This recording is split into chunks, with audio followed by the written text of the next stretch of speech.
Alors la structure simple, alors on va toujours...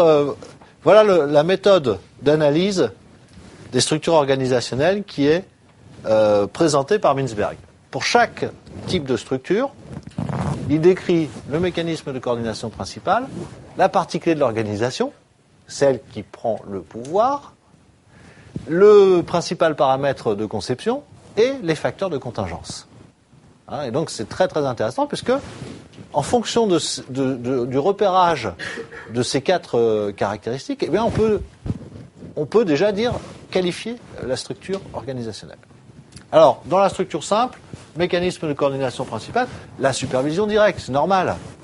En fait, il n'y a pas de niveau hiérarchique. Donc le patron, il contrôle tout le monde. Simple. La partie clé de l'organisation, c'est le patron, donc c'est le sommet stratégique. Le principal paramètre de conception, c'est la centralisation. C'est lui qui crée la structure et il crée la structure pour lui. Donc ça paraît évident.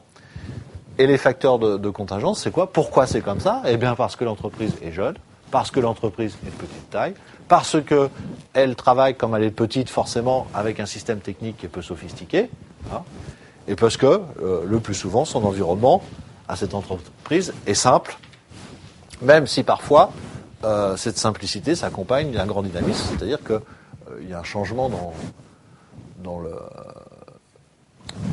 J'allais dire dans la progressivité. C'est ça un environnement dynamique. Voilà, il y a une forte, par exemple, il y a une forte augmentation de l'activité, mais c'est prévisible. Voilà. Représentation. À partir de la figure originale présentée en début sur les 6 invariants, voilà, ça se représente comme ça. Il n'y a dans ces entreprises qu'un centre opérationnel et qu'un sommet stratégique. Ah oui, mais on a parlé de 6 invariants. Là, il n'y en a que 2. Ah oui, mais parce que j'ai bien peur que les 4 autres soient confondus avec le sommet stratégique. Il y a une non-spécialisation. Donc le dirigeant, il fait tout. Il fait la ligne hiérarchique, normal. Il fait la prestation de service, il fait la procédure, il fait tout. D'accord ? Alors, c'est intéressant de rapprocher cette représentation de la représentation générique. Alors, la bureaucratie mécaniste. Mécanisme principal de coordination, la standardisation des procédés de travail.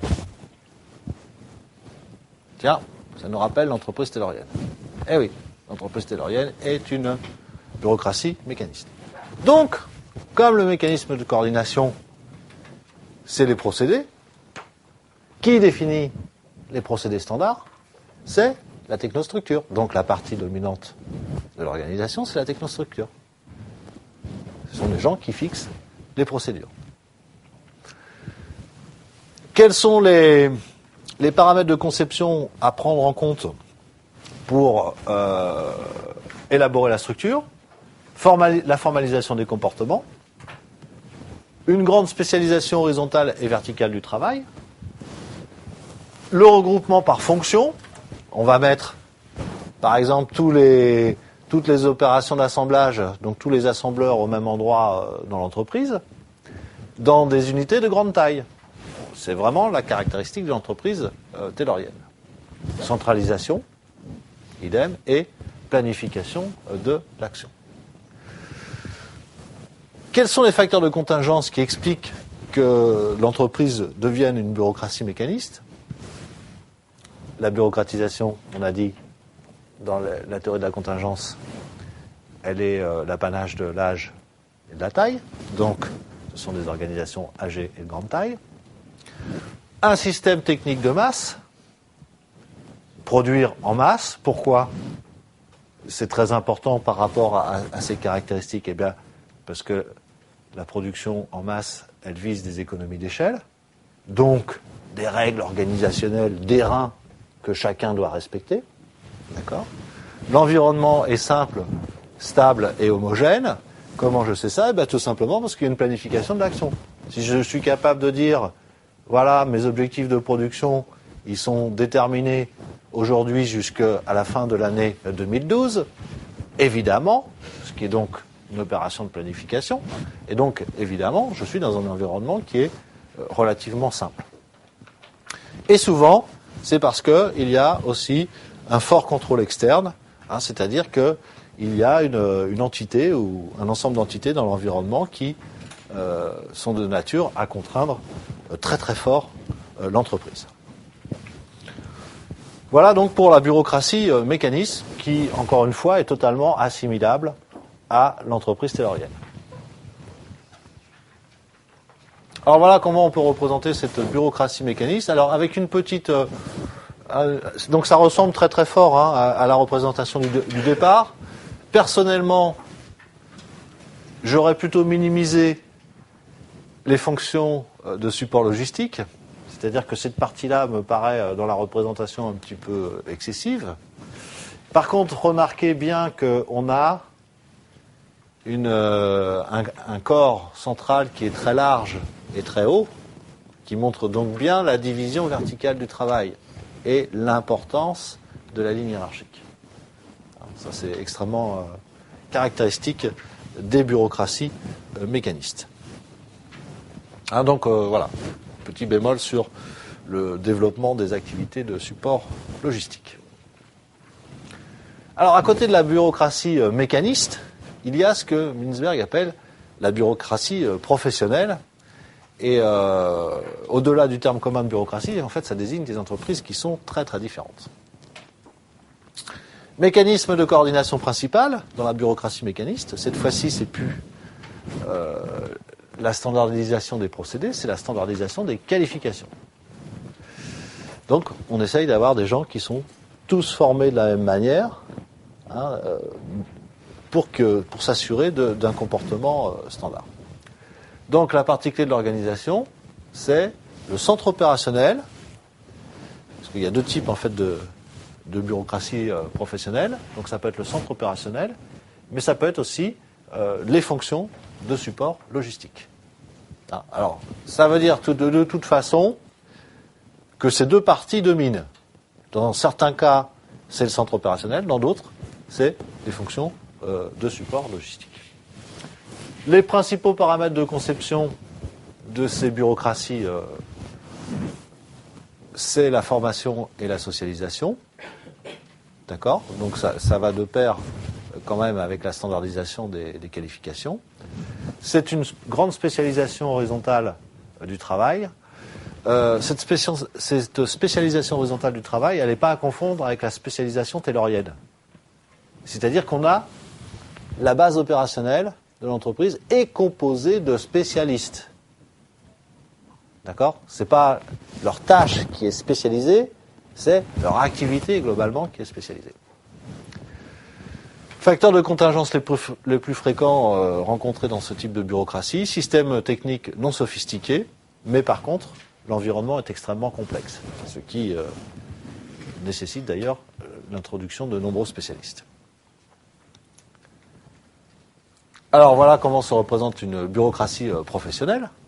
Donc là, à l'inverse, vous voyez bien que la technostructure est très très embryonnaire. On n'a pas de normes à pondre. Pourquoi ? Parce que l'environnement est complexe. Donc à chaque fois, on va être obligé d'apporter des solutions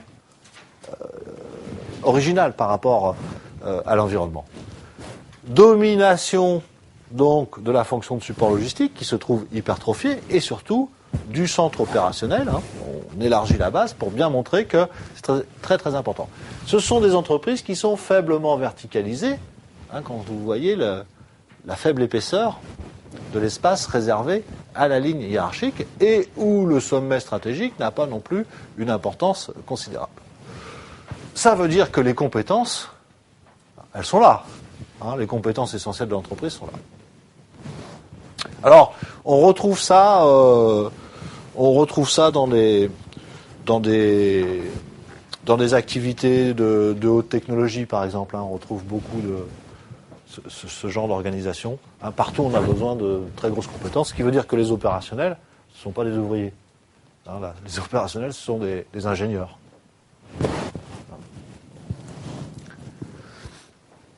Alors, la structure divisionnalisée, beaucoup plus classique. Mécanisme de coordination principal. La standardisation des résultats. Eh oui, c'est la seule chose qu'on puisse faire, puisque quand les divisions sont autonomes, le droit de regard et la coordination, elle est nécessairement faible. Alors la seule chose qu'on peut faire, c'est du reporting sur les résultats. De la même manière que on gère les équipes commerciales, qui sont distantes et donc pas contrôlables en permanence, on les gère par rapport à leurs objectifs. Donc on est dans un mécanisme totalement logique de coordination. La partie clé de l'organisation, c'est la ligne hiérarchique, puisque elle va constituer en partie les responsables des différentes divisions. Et c'est même la partie de l'organisation qui prend le pouvoir dans ce genre d'entreprise. Les principaux paramètres de conception. Pourquoi on a divisé l'activité, ou à l'inverse, pourquoi on a regroupé certaines activités dans des divisions, ce qui revient au même problème? Eh bien, parce que les marchés sur lesquels on intervient sont très très différents. Donc, on n'a aucune raison objective de gérer en commun des activités dont les marchés sont différents. Donc, on va séparer. Donc, le regroupement des unités va se faire sur la base des marchés.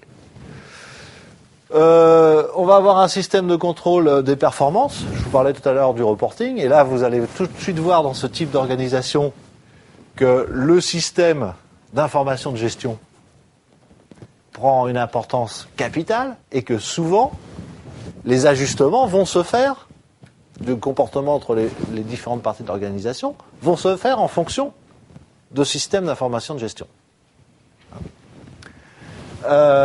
Décentralisation verticale limitée jusqu'à la division.